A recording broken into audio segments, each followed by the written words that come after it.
It's that time of year again where we Aussians do a little bit of debunking.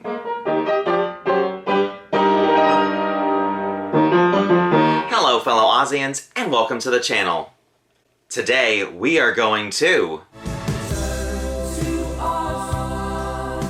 by debunking some misconceptions and myths about Disney's Return to Oz. While Firuza Balk was chosen as Walter Murch's Dorothy for Return to Oz, out of those 1,000 girls that auditioned for the role, none of them were Emma Ridley. Emma was always considered for the role of Ozma, as the director wanted someone who had a sort of fairy-like look, and Emma's background in dancing was a key element of her getting the role. I don't know where this myth came from, or even started.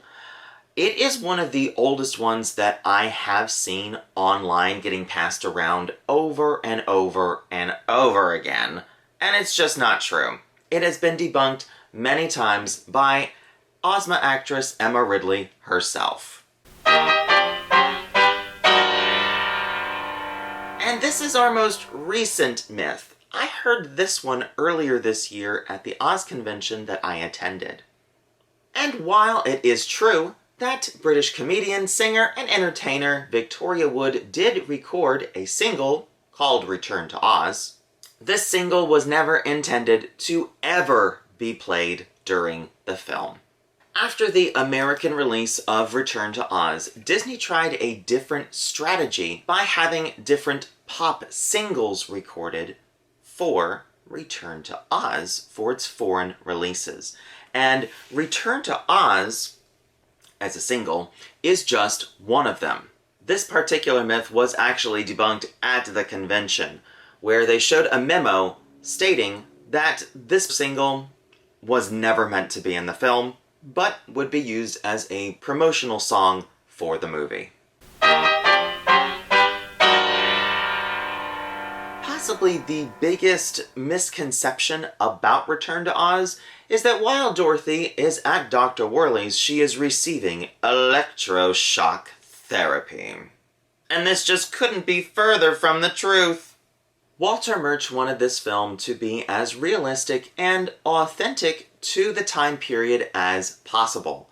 And one of the little aspects of at least 1899 Kansas is that electroshock therapy had not been invented yet.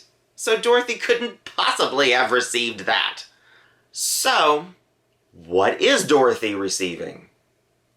This is actually answered in the movie.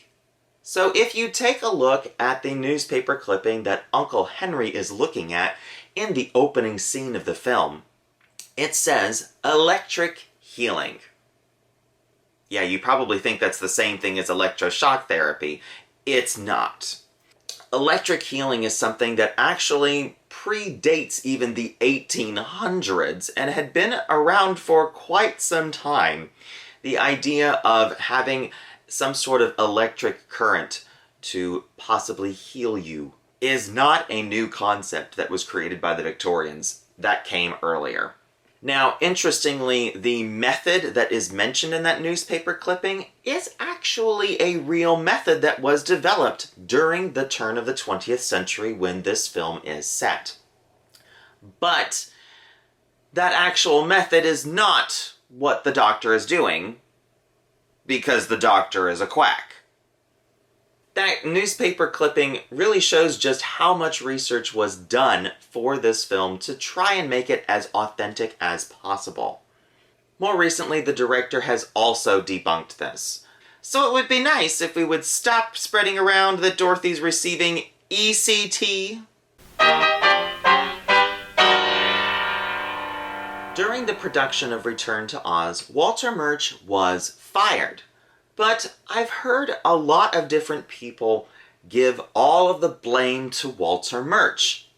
And this isn't true. The production was moving slowly, but that wasn't exactly Walter Murch's fault. It was actually the lighting technician's fault. Freddie Francis was the initial cinematographer for Return to Oz. Freddie worked on only the Kansas scenes. Freddie's lighting techniques were unfortunately not suited for filming a production like Return to Oz. His technique was to use multiple lights to light one single shot. And if the camera moved to a different angle, all of the lights would have to move. Meaning that production was very slow in the beginning because they had to move the lights anytime the camera moved. This is one of the factors that made filming Return to Oz a little bit of a headache in the beginning. Once the Kansas sequences were done, Freddie was fired and David Watkin was brought in to light the rest of the movie. David's technique was completely different from Freddie's in that he only used one light to light an entire set. And that's it. Unfortunately, all of the pressures going on from both Disney and the production getting behind, Walter Murch did have a complete mental breakdown and had to leave the set of Return to Oz. One fact that I have never seen actually get passed around is what scene they were filming when this happened. This question was answered 10 years ago by Paul Mazalanski, the producer of Return to Oz. He said this happened while they were filming the sequence inside the Hall of Heads. After Walter left the set, Paul Mazalanski took over and directed the rest of the scene. So, I wonder, Ozians, if we can figure out which shots in the film were directed by Walter Murch and which ones were directed by Paul Mazalanski. Let's discuss that one. All of this, in my opinion, just shows a lack of experience from Walter Murch, at least as a director, in what kinds of people he should have been selecting for the film to make sure that the film could move forward.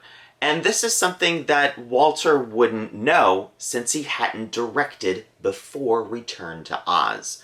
So I don't put all of the blame onto Walter Murch, since a lot of it was experience that he just had to get from actually directing a film. I've seen this one misquoted numerous times. Some people go so far as to say that Return to Oz only made 11 million worldwide. That's a wild one. That number is what was reported by Disney. There was an article that came out back in 1985 that Disney stopped reporting how much they were making from Return to Oz. So that number only shows what was publicly said. We actually don't know what the complete number is for the United States for Return to Oz. Now, interestingly, in Disney's quarterly report, they did, however, state that Return to Oz did well in 2 other countries.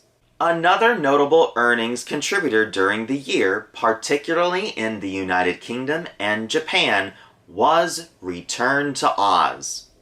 For the first time in several years, a weaker dollar created a favorable exchange rate for foreign movie revenues.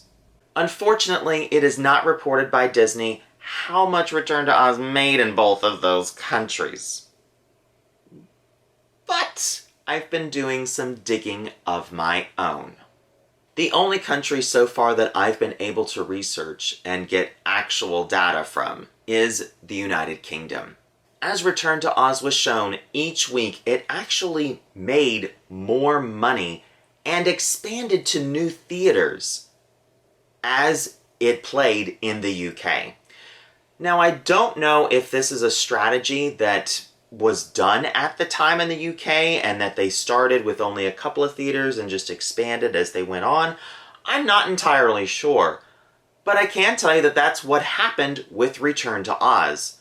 And unfortunately, I still don't know the complete numbers because I don't have all of the numbers to report. I only know the first 3 or 4 weeks that Return to Oz was being shown in the UK. and I can tell you that it was definitely picking up steam as it played in the UK. And while I don't have that UK box office number, I can, however, confirm that Return to Oz was in the top 20 films for the year in the UK. And no, it is not number 20. It beat out some other films. And one of those films might surprise you. Return to Oz made more money than The Never-Ending Story and a reissue of Disney's Peter Pan. Yep, let that one sink in. While we don't have that box office number, we can at least assume that the film made more money than The Black Cauldron, since The Black Cauldron almost completely destroyed Disney's animation department with how much of a disaster that film was at the box office. Return to Oz couldn't have been as big of a loss as The Black Cauldron. So, whatever that number is, it's definitely gotta be better than The Black Cauldron. Have you heard any of these myths before? Or are there any that you think I should have covered? Let's have a discussion down in the comments section. And if you liked that video, please give it a thumbs up, comment down below, and subscribe. New videos are posted every 2 weeks on the 15th and last day of each month. And if that doesn't satisfy your appetite for Oz, follow the link in the description to ozclub.org and join the International Wizard of Oz Club. Until next time, happy holidays!